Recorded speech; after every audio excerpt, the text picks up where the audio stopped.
7 अप्रैल की रात विष्णुपुर डिस्ट्रिक्ट का एक छोटा सा गांव एक घर के अंदर एक माँ और अपने 2 बच्चों के साथ सो रही है। एक उनमें से 5 साल का बेटा है और दूसरा 5 महीने की बेटी है। पापा बीएसएफ में है, ड्यूटी पे गए हुए हैं। रात को करीब 3 किलोमीटर दूर एक भाई प्रोजेक्टाइल लॉन्च होता है, मतलब कि एक मिसाइल लॉन्च होती है और सीधा उस घर पे जाकर गिर जाती है। दोनों बच्चे जो है वो तुरंत की तुरंत वहीं दम तोड़ देते हैं। माँ जो थी वो भाई क्रिटिकल इंजर्ड हो जाती है। ये कोई न्यूज आइटम नहीं है, ये 3 साल की गवर्नेंस का फेलियर का सबसे बड़ा दर्दनाक रिजल्ट है। और आज इस वीडियो में हम एग्जैक्टली वही बात करेंगे, जो होना चाहिए था क्या नहीं हुआ, और आखिरकार भाई जिम्मेदार कौन है इन सब का।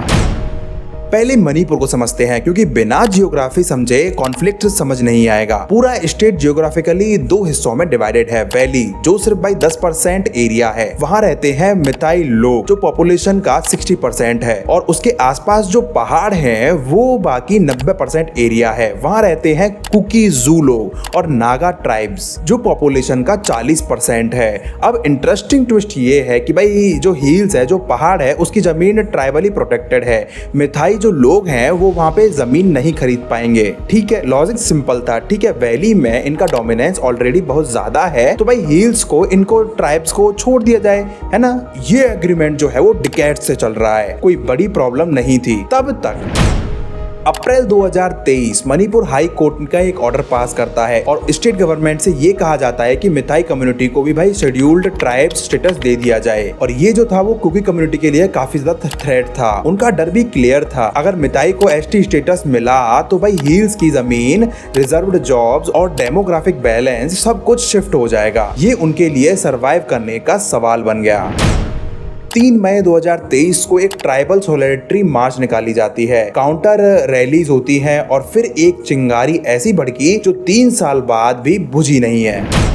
और सुनिए, ये सिर्फ एक हाई कोर्ट का ऑर्डर की वजह से नहीं हुआ था, स्टेज पहले से ही सेट हो रखा था सब कुछ का। पर हिल्स में रहने वाले लोगों को ये भाई जो गुस्सा था भड़क चुका था, चर्चेज डेमोलिश हुए थे। एक वॉर ऑन ड्रग्स कैंपेन में भाई कुकी कम्युनिटी को टारगेट किया गया इस ड्रग के लिए। बस एक चिंगारी चाहिए थी, वो मिल गई और रिजल्ट 250 से ज्यादा मौतें हो चुकी थी। 60,000 लोग हैं वो डिस्प्लेस कर चुके हैं, जो आज भी रिलीफ कैंप में हैं। 386 रिलीजियंस स्ट्रक्चर तबाह हो चुके हैं। 6,000 से ज्यादा पुलिस आर्मरीज जो है वो लूट लिए गए। Mortar, grenades, bullet proof waste जो आज तक भाई रिकवर नहीं किया गया है। और फिर भाई जुलाई 2023 में एक वीडियो वायरल होता है जो सबको हिला कर रख देता है।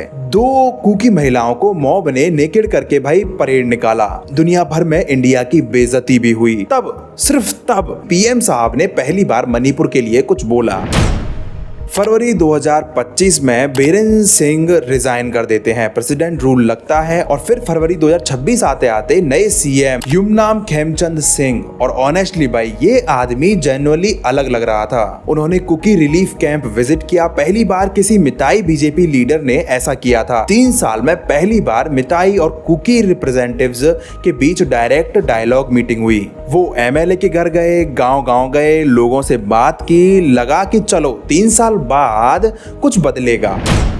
और एग्जैक्टली तभी 7 अप्रैल को वो रॉकेट आया जो मैंने आपको शुरू में बताया था। एनआईए इन्वेस्टिगेशन में एक मिलिटेंट ग्रुप का नाम भी आया, United Kuki National Liberation Army, जो सीजफायर एग्रीमेंट उसने साइन नहीं किया था। 5 मिलिटेंट को अरेस्ट किया गया इसमें, लेकिन इन्वेस्टिगेशन अभी भी हाफ लटकी हुई है। यहाँ एक और एंगल से समझना बहुत जरूरी है। मणिपुर गोल्डन ट्रायंगल के बिल्कुल पास पड़ा हुआ है। दुनिया के सबसे बड़े ड्रग ट्रैफिकिंग कॉरिडोर्स में से एक है। मेथाम्फेटामिन और अफीम की ट्रेड सीधी मणिपुर से गुजरती है, और जितना मणिपुर जो है वो डिस्टर्ब रहता है उतना ही ज्यादा नेटवर्क को कवर मिलता है। लूटिंग इजी होती है, रिक्रूटमेंट इजी होती है। सिंपल लॉजिक ये है कि पीस किसी का बिजनेस नहीं है वहां पर।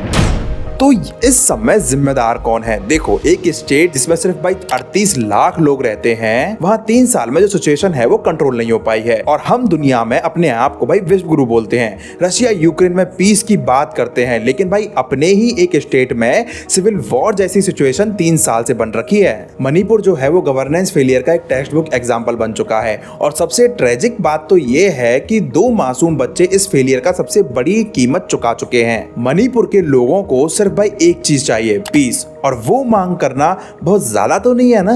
तो बस मैं ये चाहता हूँ कि ये वीडियो जितना ज्यादा हो सके शेयर कर दो पूरे ऑल ओवर द इंडिया में, क्योंकि भाई मीडिया तो नहीं दिखाएगी। आप सबको पता है कि मीडिया बहुत ज्यादा ही दोगली है, तो भाई वो तो नहीं फैलाएगी, लेकिन अगर आप चाहते हो कि मणिपुर की जो आवाज है पूरे ऑल ओवर द इंडिया में गूंजे, तो भाई इस वीडियो को जितना ज्यादा शेयर कर सको उतना ज्यादा शेयर कर दो अपनी फैमिली मेंबर्स के साथ, ताकि भाई अगली बार से 2 छोटे छोटे बच्चों की हत्या ना हो सके। मैं मिलता हूँ आपसे अगली वीडियो में, तब तक के लिए जय हिंद।